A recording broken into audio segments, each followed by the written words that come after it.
দর্শক, 6 বছরের দুইটি যমজ শিশু, দুজনই সম্পর্কে বোন। দুই বোনকেই 14 থেকে 16 বছরের এক কিশোর ধর্ষণ করেছে, এমনটাই অভিযোগ উঠেছে নোয়াখালী কবিরহাট উপজেলার দানশালিক ইউনিয়নের 6 নং ওয়ার্ড সাইফুলের মেয়ে, দুইটি তার মেয়ে কন্যা সন্তান বেদু মিয়ার বাড়ির। এই ভিকটিম আমাদের কাছে অভিযোগ করেছে একই ইউনিয়নের 6 নং ওয়ার্ডের দিদার মিয়ার বাড়ির দিদারের ছেলে ফরিদ, সে এই ন্যাক্কারজনক ঘটনাটি ঘটিয়েছে। এমন ঘটনায় মামলার প্রস্তুতি নিয়েছে ভুক্তভোগী পরিবার। আমরা একটু তাদের কাছ থেকে জানতে চাই, যেহেতু ভিকটিম অপ্রাপ্ত বয়স্ক, যার কারণে ভিকটিমের ছবি প্রকাশ নিষেধ, সেজন্য আমরা একটু ভুক্তভোগীর পিতামাতার কাছ থেকে শুনতে চাই যে কি ঘটেছিল ওনাদের এই অবুঝ শিশুর সাথে। আপনি একটু বলেন তো, আপনি কি হন? ওর নাম কি? মেয়ের বাবা সাইফুল ইসলাম। হ্যাঁ, বলেন কি হয়েছে। আমি যখন কাজের জন্য আগে বসি আগে 4টা 4:30টার দিকে, তখন আমি ছেলেটারে দেখছি আমার বাড়ির কার আগে। মেয়ে দুটোটা সেখানে ছিল, আমার বাইক ছিল। তারপরে ধরেন না আসরের আগেন্তি আমি নাস্তা বানাইতেছি, তখন আমার মেয়ে ছোটোটাই বলতেছে কি, আব্বু আব্বু ওই ফরিদে আমার বোনটে করছে। তো এখন আমি আর কিছু বলি না, আমার ওয়াইফেরে বললাম তুমি দেখো, সের মা আছে বাবা আছে, এখন নি দেখো রিপোর্টটা দেখো কী করে দেখো। তা হে করে দিয়ে রয়েছে, আর আরও উচ্চ হতে গালি গালাজ করছি সের ওয়াইফে, ছেলের মায়। তো এর পরে আমি 2-3টা দিয়ে রয়েছি, দিয়ে পরে সের বাপা বিষয় দিয়েছি, সের বাপে কিছু বলে না। এর পরে সমাজের ভিতরে ওই সরকার বলছে কাউরে জানাবে দরকার না, সেটা আমি দেখবো, ছেলে বাবা দেখি তো আপনাকে জানাবো। জানার পরে 4 দিন পরে আবার জিজ্ঞাসা করছে হে নিয়ে আমার কি ওই নি মেয়ে হোলার বাপের থেকে মার থেকে নি মাফ হয়েছে। আমি বললাম এটা তো আমি বুঝি না, এটা মাফটা এখন বাচ্চার কী সমস্যা, বাচ্চার মায়েরও সমস্যা, এখন বাচ্চার মার কাছে যান দেখেন জিজ্ঞাসা করেন, দেখলে কী বলে তারপরে না এটা হবে। আর ওষুধ হয়তো যেটা লেবার এটা আমি এখন কয় এটা কাউরে জানার দরকার না, সেটা আমি বুঝি, এটা বলছি।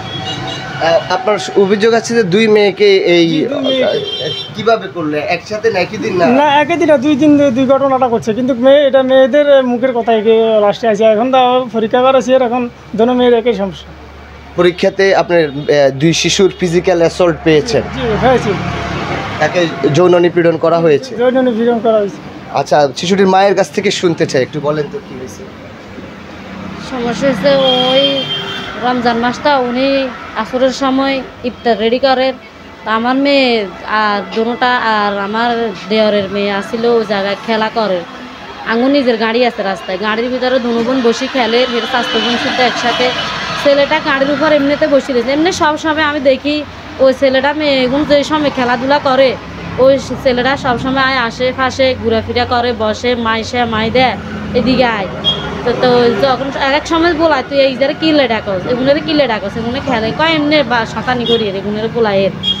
তো এরপরে গাড়ি তো কম সময় ওদিক বাড়িতে চলে গেছে, আর আমি খেয়াল করি না। এর সাথে ছেলেটাও গেছে, এরাও গেছে, আর আমার একটা দেওয়ারের মেয়ে আছে ওইটাও গেছে। আমার ছোটো মেয়ে আসে আমার বলে যে কি আম্মু আম্মু আপনার কানে কানে আমি একটা কথা বলি। তা কি জোরে বলো, সবাই শুনলে কী হইব, কারণ না আমি কানে কানে বলি। তো আমারও বলে আর কি মাইসারে করি দে তাকে বাঙ্গা গড়িয়ে ভিতরে ঢুকায় 10 আটকা লাইছে টনের বাঙ্গা হেরে দিয়ে আমরা সাজেন আর বোনেরে ফ্যান খুলিয়ে লাইছে। এই যে ফ্যান খুলতে চান না, জোর করি হরিদ ভাইয়া ফ্যান খুলে একটা নারিকেলের ডোগার পেয়ে কয় দে শোয় যে শুতে চান না, অনেক জোর করে শোয়াইছে।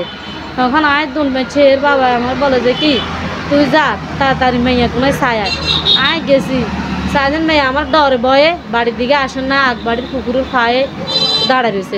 আর আমি গেছি যাই কয় আমু তোরে কিছু করতাম না, ফিরতাম না আমুর কাছে আয়। সাজেন মাইয়া বয়ে এদিকে আগা না, আমি গেছি যা হাত সাই ধরে টানি আনি কই দে আমুরে কয় আমু কিছু করতাম না, তোরে ফিরতাম না, তোরে হরি দে কী করছে কয় হরিদ ভাইয়া আরে তাকে ভাঙ্গা গড়িয়ে ভিতরে ঢুকাই লাইছে, ঢুকাই আমার ফ্যান খুলিয়ে লাইছে। তো আকু তুই কেলে খুলছ, আমি খুলতাম চাই না, জোর করে খুলিয়ে লাইছে। খুলিয়ে তাকে ঘরে নারকেলের ডোগার পর আর শোয়াইছে আর কইছে আর মুড়ে লাগাই দিন মুখ না তোরা মুড়ে করছে এ কথা কই যে আরও ফ্যান খুলি শোয়া আরে এরকম অবস্থা করছে। তো আমার মেয়ে বলছে আমি এর মার কাছে গেছি, আপনার ভূতে এনে বিচার করেন আনের ভূতে আমার মেয়েটারে নির্যাতন করানটা উচিত হয়েছে। কয় আচ্ছা যে আইয়ক আইলে আইসে জিজ্ঞামু মানে হোলারে গালি গালাজ করে। এরপরে আমি চলে আসি আর হোলা মুখ যে তুমি বারে বাদ দিয়েছে মা জিজ্ঞাসা আর এটা মেয়েদের লোক এটা ঘরে কি লেগেছ ফুলের বয় আরে কর নিয়ে বলে নেনে এই কাজটা করছ। ছেলে আরও ছেলের মা উল্টা আসি আমার কাছে উল্টা গরম হয়ে গেছে। ছেলে আয় আমার মেয়েরে বলো যে কে আমি এত দূরে মিথ্যা কথা কিনলে বলছ সবাই অনে তোর গালটার হাড় আলামু আকৌ ইজা অন নত শিখেন না ইজা আর লেদা মেঙে রে ইজা তো দূরে কথা কর নের মায়ও কর রাস্তা বান্ধ। আপনি এখন যেটার বর্ণনা দিলেন এটা কি আপনার মেয়ে কোনটাকে বর্ণনা দিলেন? মেয়ে বড়টার ছোটটাই আর বলছিল। আচ্ছা এখন আপনারা যেটা অভিযোগ করছেন দুজনকে একসাথে না পরে যখন এটা এই মেয়েটার এটা বলছিল ফরেন মেয়েটার জিজ্ঞেস করি রে দুজন আমার আম্মুরও কেলে কইছ সব জায়গায় ব্যথা করে কিলে ব্যথা কর আম্মুরে কসায় আজকে দিয়ে ইজে কর কেলে তুইও কইল। এবারে কামু আজকে মাইশের ফরিদ ভাইয়া যেরকম করছে আর একদিন আরে এরকম করছে তো আম্মুরে কিল্লা কস না ফরিদ ভাইয়া কইছে তোর আম্মুরও করছে তো লগে তাহলে মারতেন না আর আইতেন না তোর আম্মুরও করছে এটা লাই আর কোনো পিটবে না আরে। দর্শক এতক্ষণ শুনলেন ভুক্তভোগীদের অভিযোগ। এবার অভিযুক্ত কিশোর কিভাবে ধরা খেয়ে তার স্বীকারোক্তিমূলক জবানবন্দি দিয়েছে সেটিও ভিডিও ধারণ করে রেখেছে এলাকাবাসী। আগে আপনাদেরকে এই ছেলের আইনের ভাষায় 161 দ্বারা জবানবন্দি রেকর্ড করে স্থানীয়রা সেটি আপনাদেরকে দেখাচ্ছি। এই দৃশ্য দেখার পরে আপনারা এই বিবেচনা করবেন ঘটনার সত্যতা। সকলকে ধন্যবাদ, দেখতে থাকুন দৃশ্যটি।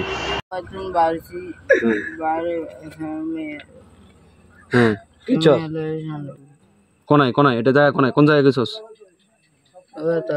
কোন বাইত কার বাইত কার বাইত খাসা কার বাইত রতিবা বাইত ঘরের ভিতরে নাকি বারে মেরে নিছস কোন তুন হিন্দুন কোনা দিয়া কোনা দিয়েছস মেরে হিয়া নাইছস না তাও গানা এখানে কেউ আসিল না হিন্দুন মেরে কি কই নিছস এদিকে কি কই নিছস এদিকে ভাইয়া শুনছেন নাকি মেরে কি কই নিছস কস মেরে এদিকে নিতে কি কই গালি কথা পারো না দেখো এদিকে নিতে তুই কথা কই তোর গালি কথা পারো না কথা দিছিস নি এদিকে কি কই নিছস দিয়ে হেতেন রে হেতেন ন মেরে কি কই নিছস এই সব আমরা সমঝাম এটা তুমি যে কিরবি মানে কি কইছ তুমি যে কিরবি কইছ সেমিলে কিরবা আর এটা কি ছোট ভাই বুঝো আচ্ছা না এতে কি কইছে এতে কি কিছু খাওয়ার কথা কই নিছে না কি কি কই নিছে এমু জাম কই লাগি স্যার আচ্ছা বুঝছি মানে মাইয়া ছোট তো ছোট মাইয়া ন লাগি ছোট মাইয়া না এটা প্রথমে মিছা কথা কইছ কইছ থাক প্রথমে মিছা কথা কি লাগি কইছ ঠিক আছে দিছিস তো। এখন আপনারা কি চাচ্ছেন মূলত? এখন আমি হের কাছে অভিযোগ জানাইছি বিচার চাইছি হেরা আমার এই বিচারটা আমি পাই নয়। আচ্ছা শুধু কি বাচ্চাদের কথার পরে নির্ভরশীল হয়েছেন না ডাক্তারি পরীক্ষা করিয়েছেন? ডাক্তারি পরীক্ষা করেছি। আচ্ছা সেই রিপোর্টগুলো কি করেছে? সেই রিপোর্টগুলো সে জায়গায় তো ওনারা দেয় নয়, ওনারা বলছিল এটা পুলিশের দ্বারাই নিতে হবে, আপনারা নিয়ে যেতে পারবেন না। ওষুধ লিখে দিচ্ছে।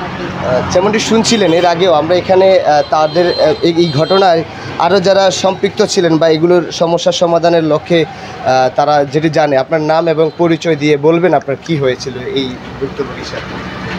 জি আমার নাম মারুবিল্লা রায়হান, ওরা আমার বাগ্নি হয় আর কি, যে ভিকটিমও আমার বাগ্নি হয়। ওই দিন রাতে আমার বোন আমার রাতে কল দেওয়ার পর বলতেছে আমার মেয়েদের এমনি এমনি এই সমস্যা, তাদের প্রস্রাব জড়তেছে বা লাল ফুলা হয়ে গেছে, এখন কান্নাকাটি করতেছে। তখন আমি জিজ্ঞেস কেন এই সমস্যা কী জন্য হয়েছে, পরে আমার পুরো ঘটনা উনি ভেঙে বলছে এতক্ষণ যেগুলো বলছে এগুলা। তারপর আমি আমাদের জেলা সমন্বয়ক অঞ্জন ভাইকে ইমরান ভাইকে কল দিই। ইমরান ভাই তখন আইনি প্রক্রিয়া নেয়, পুলিশকে ওইখানে নেওয়ার পরে আমরা ছেলেকে তার বাড়ি থেকে ধরে আনি। ধরানোর পর তার থেকে আমরা জবানবন্দিটা নিয়ে, আমাদের কাছে সেই ভিডিওটা আছে। তারপর সেখানে পুলিশ গিয়ে সব কিছু তদন্ত করে ছেলেটাকে থানায় নিয়ে আসে। এখনো পর্যন্ত সে থানাতেই আছে।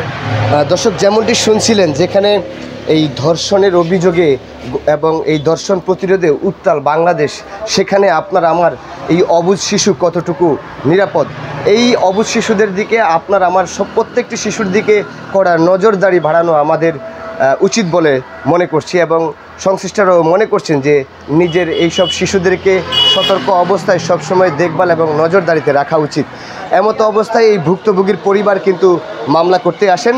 এখন কবিরহাট থানায় মামলা হচ্ছে। এই মামলার পরে আইন অনুজ্ঞভাবে প্রশাসন তার আইনি ব্যবস্থা নেবেন, এমনটাই জানিয়েছেন এখানকার যারা ভুক্তভোগী রয়েছে তারা। দর্শক, এই মুহূর্তে গণমাধ্যম 24 ফেসবুক পেজ এবং ইউটিউব চ্যানেল থেকে যারা দেখছেন অবশ্যই পেজটি ফলো করে চ্যানেলটি সাবস্ক্রাইব করে আমাদের সঙ্গে যুক্ত থাকবেন। আমরা তুলে ধরার চেষ্টা করি সমাজে ঘটে যাওয়া অনেক অসঙ্গতি, অনেক সুবিধাবঞ্চিত মানুষের কথা। দর্শক, আরেকটু জানিয়ে রাখি, এই মুহূর্তে যদি ধর্ষণের কঠিন বিচার না হয় তাহলে দেশে ধর্ষণের প্রবণতা যে হারে বাড়ছে এটি ক্রমশই বাড়তে থাকবে। এর লাগাম টেনে ধরা দ্রুত প্রয়োজন। এই ছিল ধর্ষণের সর্বশেষ খবর। নোয়াখালী কবিরহাটি উপজেলায় যমজ 2 শিশুকে এক কিশোর পর্যায়ক্রমে একদিন পর বা কয়েকদিন পর প্রলোভন দেখিয়ে বিভিন্ন ফুসলিয়ে তাকে যৌন নির্যাতন করেছে, ধর্ষণ করেছে। এক কথায় সেটিরও ডাক্তারি পরীক্ষা সম্পন্ন হয়েছে, সেখানেও ধর্ষণের আলামত মিলেছে। এই ছিল সর্বশেষ। সকলকে আমাদের সাথে যুক্ত থাকার জন্য ধন্যবাদ।